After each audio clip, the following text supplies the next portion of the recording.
waan biyya keessatti hojjetamaa jiru waan baay'eedha. Amma fakkeenyaa kan natti toleenan sagantaa manni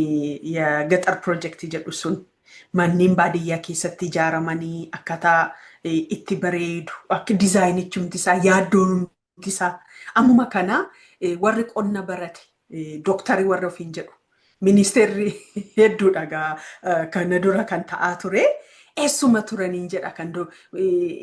baadiyyaa keessatti waan hojjetame sana argitan bakka bakkatti amma mudijuu kana baalee turan baaleeyyoon baay'een jaalladhan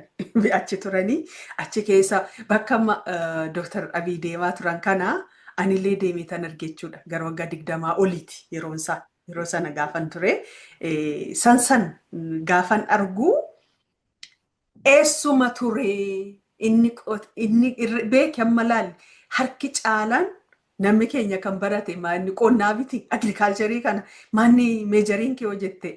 harki caalaa maal jedhu ikoonomiksii fi agriikaalcharii siin jedhu beekta eessa turan meerri barumsi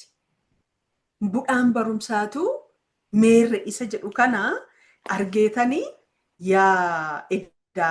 dubbii barachuu miti dubbii digrii sassaabuu miti dubbiin karoora qabaatanii qabeenya qaban san hojiirra ka oolu karoorsanii hoggana barbaada argite manni sunis achuma ture lafti sunis achuma ture garuu hogganatu hin turre jechuudha